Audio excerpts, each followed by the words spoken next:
ऐसा है कि उन्होंने कहा है मेरी बहन की आवाज है, और इससे ज्यादा क्या बोलेंगे, और ये नाना पटोले की आवाज है।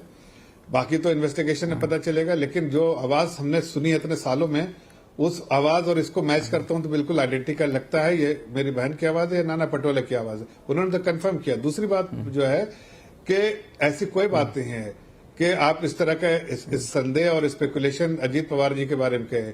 नवाब मलिक को उन्होंने दिया, ठीक है दिया, उनकी पार्टी का ये था, उन्होंने दिया, कमिटमेंट था उनके साथ दिया, लेकिन भारतीय जनता पार्टी कुछ जो इश्यूज पे लड़ती है उसके बारे में बिल्कुल क्लैरिटी के साथ लड़ती है। हम उस इश्यूज पे उनको आगाह कर दिया, कई बार आगाह कर दिया कि अगर वो इनको देंगे तो हम उनको सपोर्ट नहीं करेंगे। जो बाकी सीटें हैं उस पर हमने एकजुट होकर लड़ाई की, और पूरा जो है हमने शेयर ट्रांसफर करने की जो पूरी जो कोशिश होनी चाहिए वो की है।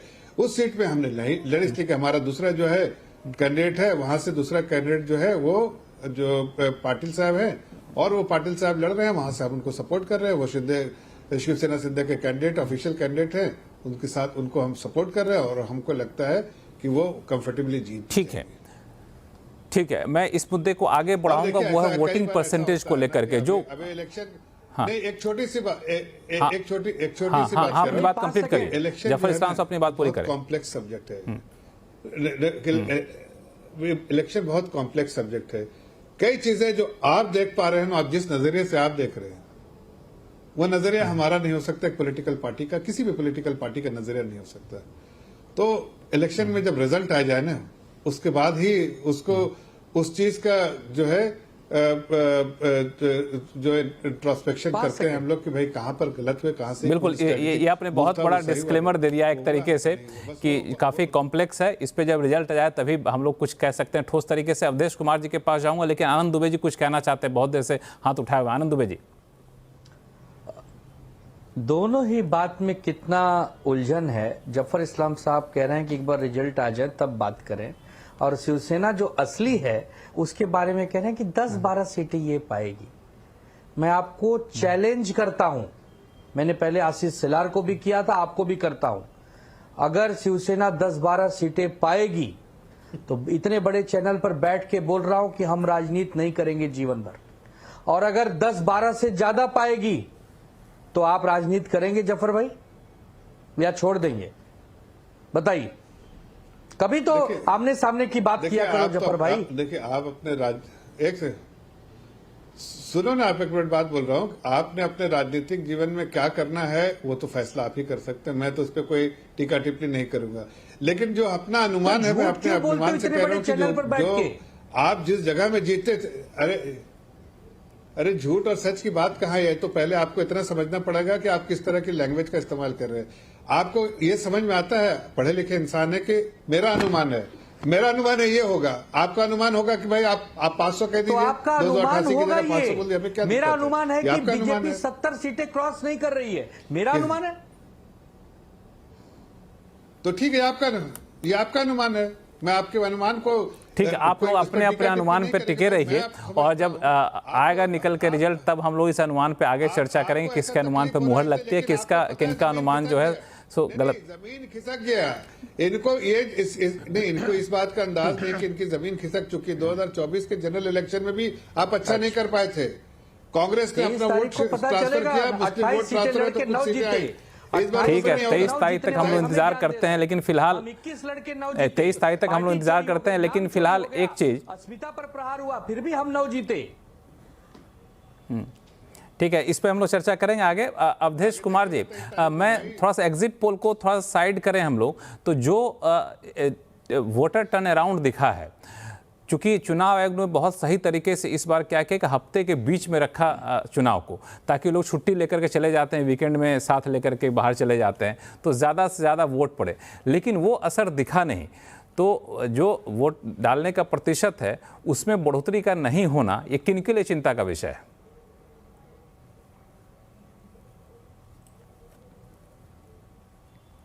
महाराष्ट्र में पिछली बार 61.4% के आसपास वोटिंग हुई थी, मुझे लगता है इस बार 62-63% के आसपास वोटिंग जाएगी। तो वोटिंग तो कम नहीं हुई है, मुंबई में भी तो नॉर्मली इतनी वोटिंग होती है, तो इसलिए, और 2019 के पहले 2014 में भी देखेंगे तो 62-62.5% के आसपास वोटिंग थी। तो इसलिए महाराष्ट्र या झारखंड दोनों में वोटिंग को लेकर के तो कोई अंतर नहीं, 1-2% ऊपर नीचे हो रहा है। देखिए महाराष्ट्र में इस बार क्षेत्र वाइज भी वोटिंग में अंतर है। आप देखेंगे कुछ क्षेत्रों में काफी वोटिंग है, कुछ क्षेत्रों में थोड़ा कम है। ऐसे इस हिसाब से देखना पड़ेगा। वो डाटा हमारे पास कंप्लीट अभी नहीं है। अभिज्ञान प्रकाश जी, अभिज्ञान प्रकाश जी, एक मुद्दा जो पिछली बार लोकसभा में ये कहा जा रहा था कि मुंबई के लोग बहुत ज्यादा निकल कर नहीं आए, शहरी लोग निकल कर नहीं आए, यही वजह थी कि शायद भारतीय जनता पार्टी को उतना बेहतर परफॉर्मेंस नहीं दिखा। तो इस बार का जो वोटिंग परसेंटेज का एनालिसिस आपने किया होगा, देखा होगा, आपको क्या संकेत दे रहे हैं? नहीं, जैसे रिस्पेक्टेड पैनलिस्ट ने बोला तो देखिए इतिहास गवाह है, मैं तो पीछे जाकर उसको ज्यादा तुलनात्मक अध्ययन उसका करूंगा, तो कोई बहुत बहुत बड़ा फर्क नहीं है, पहला पॉइंट, ठीक है। हाँ, ये जरूर होता, मैं उसको बड़ा फर्क मानता अगर इस प्रतिशत में स्पाइक होती, मतलब एक बड़ा जंप होता, ठीक है। तो एक्सक्यूज मी, गला सुबह से बोल बोल के बहुत हालत खराब है, माफी चाहूंगा। तो इसलिए क्या हो रहा है कि ऐसा नहीं है कि कोई बहुत बड़ा अंतर आया है। हाँ, ये आ सकता था, ये 10% ऊपर भी जा सकता था, लेकिन इसको डायरेक्टली अर्बनाइजेशन से जोड़कर देखने की इस चुनाव में जरूरत नहीं है। एक पॉइंट मैं जरूर रखूंगा कि, और ये पूरे देश के चुनावों को देखते हुए अलग अलग राज्यों में जब चुनाव होते हैं, प्रतिशत गिरते हैं, ये हमेशा आकलन निकल के आता है कि जहां पर अस्थिर सरकारें होती है कि एक गिर गई दूसरी बन गई, कोई इधर चला गया कोई उधर चला गया, कोई सेना में से नई सेना पैदा हो गई, नेता में से नया नेता पैदा हो गया, तो आम जनता जो है जिसको रोजमर्रा की जिंदगी जी रही है, जिसका कोई लेना देना नहीं इन सब बातों से, उसके अंदर एक पॉलिटिकल फटीग सेट हो जाता है कि मतलब सियासी तौर पे ना वो उकता जाता है कि भाई क्या देखे, किसको देखे, कौन जाएगा इधर, कौन जाएगा किधर, कौन पलटी मार देगा कौन। तो ये फैक्टर होते हैं जो चुनाव से जो नहीं होने चाहिए। ये डेमोक्रेसी है, ज्यादा से ज्यादा लोग निकलकर वोट करने चाहिए, लेकिन राजनीति जो है ऐसी हो जाती है और राजनीतिज्ञ ऐसी राजनीति करते हैं कि लोग उकता जाते हैं कि अरे भाई कब किसका मालूम नहीं कि यहाँ बैठे हैं, कल वहां बैठे हैं, कल किधर चले जाएंगे, कल उधर चले जाएंगे। तो ये एक फैक्टर जरूर होता है जो स्टेबल गवर्नमेंट से नेगेट होता है। जब स्थायी सरकारें होती है, भले वो हार जाए और अगली स्थायी सरकार आ जाए, तो ये फैक्टर नेगेट होता है, क्योंकि जनता जनार्दन जो है वो इस तरह की राजनीति से इरिटेट हो जाती है। मुझे हिंदी का सही शब्द नहीं मिल रहा है, इरिटेट हो बिल्कुल जाती है। इस तरीके के चीजें आपने सही कहा, जमीन पर भी दिखा है। जमीन पे जो हमारे कई सारे सहयोगी गए, उन्होंने भी कहा कि इस तरह के उधेर बुन असमंजस की स्थिति कई बार, या फिर कहें इरिटेशन की स्थिति, उगता जाने वाली स्थिति लोगों के बीच में दिखी। सतीश जी, बारामती भी उसका एक सही मिसाल था। बारामती के आसपास के इलाकों में भी पवार वर्सेस पवार की लड़ाई काफी ज्यादा तगड़ी थी, तो वहां भी लोग कई सारे सीटों पर संदेह जता रहे थे कि एक तरफा जो हम लोग फाइट करें तो वहां पर नहीं दिख रहा है। इस तरह से ही कई जगहों पर दोनों पार्टियां आपस में जो लड़ रही थी, जैसे पुरानी शिवसेना नई शिवसेना कह लें, एनसीपी पुराना नई एनसीपी, तो ये सब कितना फैक्टर करेगा नतीजों पर?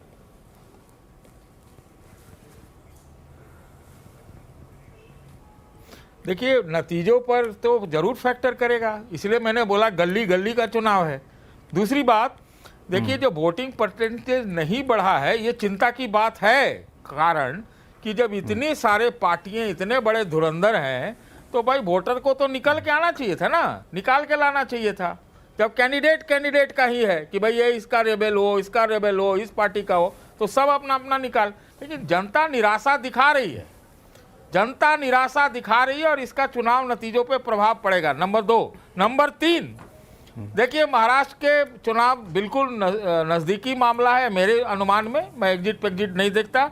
देखिए यहाँ पर मुस्लिम का अगर ध्रुवीकरण हो गया है तो युति के खिलाफ जाएगा। हिंदू बटे कि नहीं है मैं नहीं जानता हूँ, लेकिन हो सकता है अगर बट भी गए हो तो ये आश्चर्य नहीं होगा, क्योंकि जाति व्यवस्था है। तीसरी बात कि जो दलित है, दलित भी मुझे लगता है कि बिल्कुल युति के साथ एक मुश्त नहीं गया होगा, ये 100% श्योर है। और तीसरा, महिला जो है हमको लगता है कि ज़्यादा युति के साइड गया हो। तो आपको हर तरफ असमंजस की दृष्टि दिख रही है, तो ये नतीजे भी जो है वो कुछ ढुलमुल ही और बीच बीच के आएगा। मैं एक बात कहना चाहता हूँ भाई, मैंने आपके शो में कहा भी था पहले, 1995 में जब पहली बार शिवसेना बाल साहब ठाकरे वाला और बीजेपी का सरकार बनी थी तो 138 सीट आए थे और 45 इंडिपेंडेंट जीते थे 1995 में। क्या पता कुछ हमें ऐसा ही देखने को मिले इस बार भी।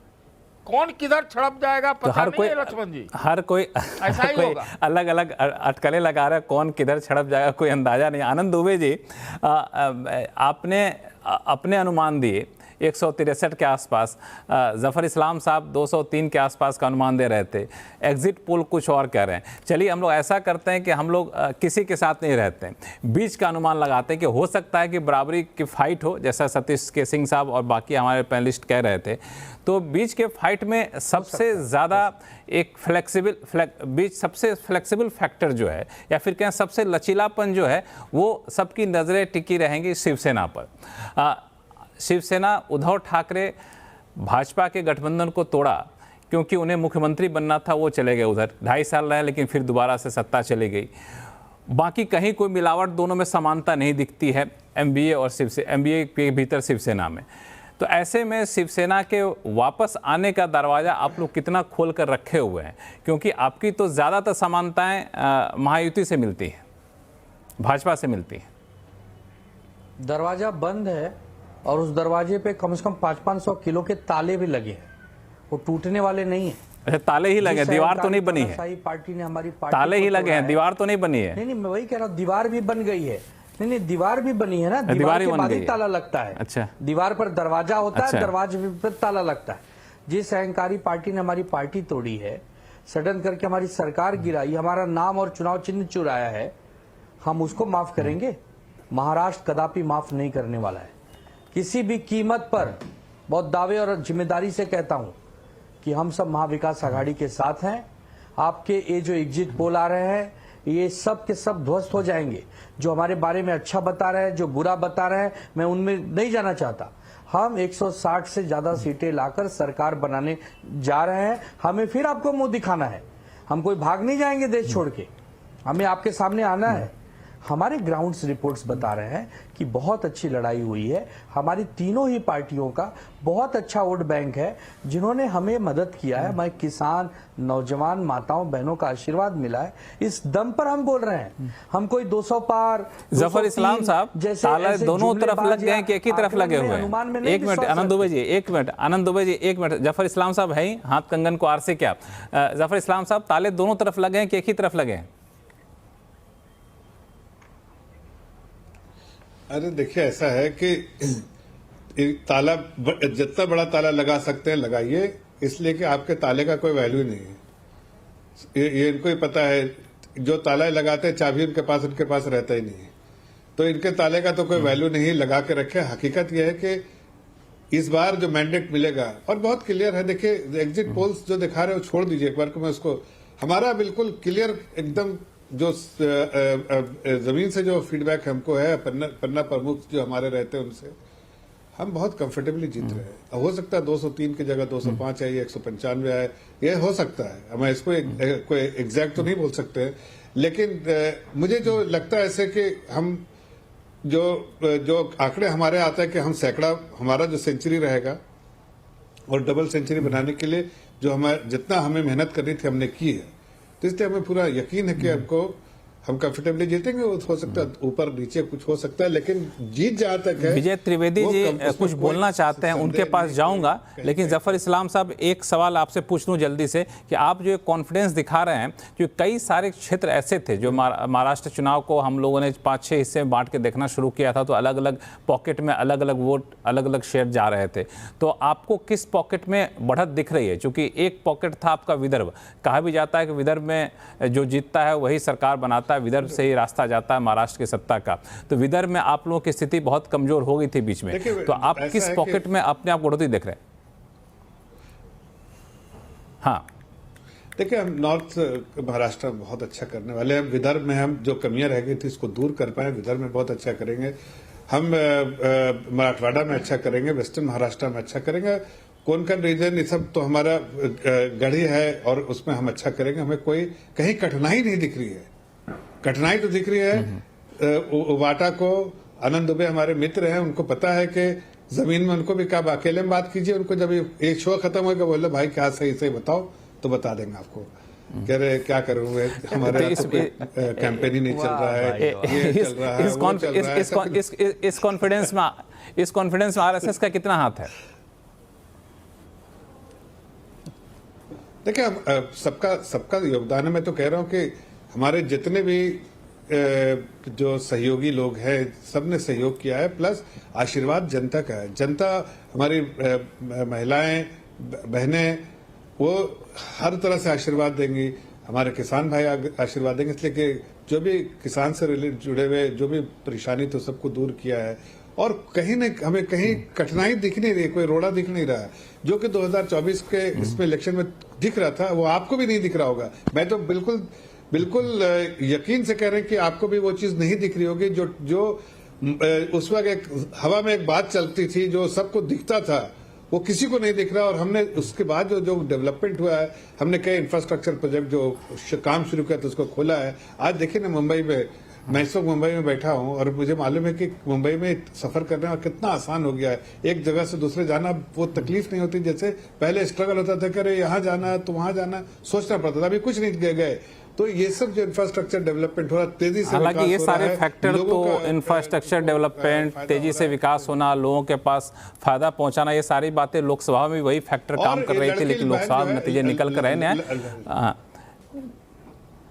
और इसमें हो सकता है कि एक रहेंगे तो सेफ रहेंगे और बटोगे तो कटोगे जैसे नारे लगता है कि जमीन पर ज़्यादा प्रभावशाली हुआ, इसी वजह से कॉन्फिडेंस इतना ज़्यादा है। विजय त्रिवेदी जी बहुत देर से कुछ बोलना चाहते हैं। नहीं लक्ष्मण जी, मैं ये समझ रहा हूँ कि ये चुनाव बहुत कॉम्प्लेक्स इलेक्शन है और ये पार्टी का नहीं, हर सीट का इलेक्शन है। 288 सीटों पर अलग अलग समीकरण हैं, अलग अलग कारण हैं, अलग अलग पार्टियां हैं, तो वो सब कारण हैं।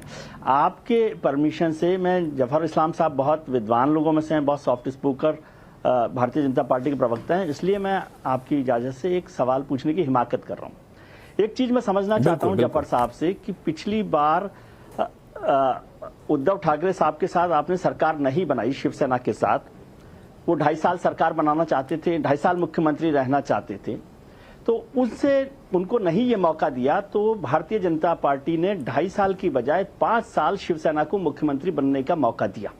2.5 साल उद्धव ठाकरे को, 2.5 साल शिंदे साहब को।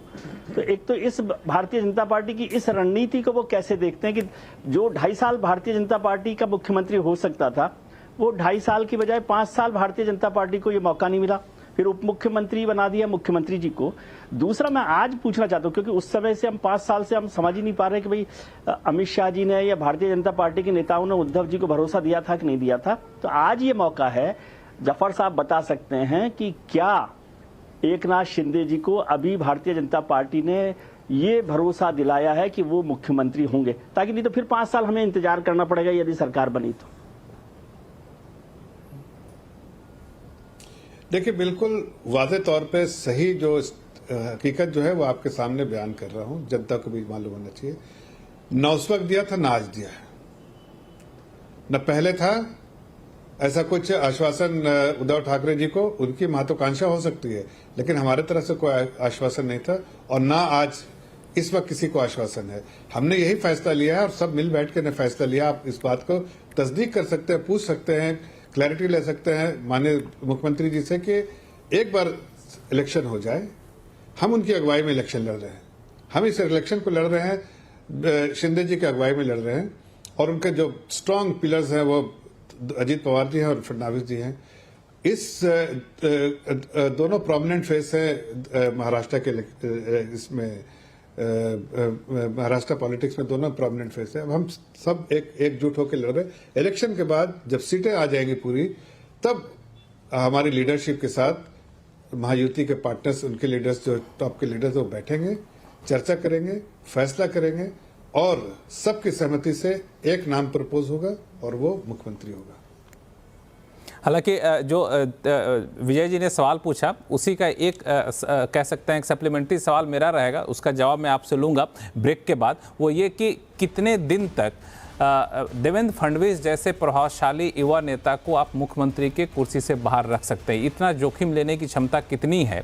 और साथ में जो शिवसेना उद्धव गुट कह रहे हैं कि हम सत्ता में आएंगे, तो अगर वो आते हैं तो उनके लिए मुख्यमंत्री का चेहरा कौन हो सकता है? इस पर बातचीत करेंगे छोटे से ब्रेक के बाद, कहीं जाइएगा नहीं।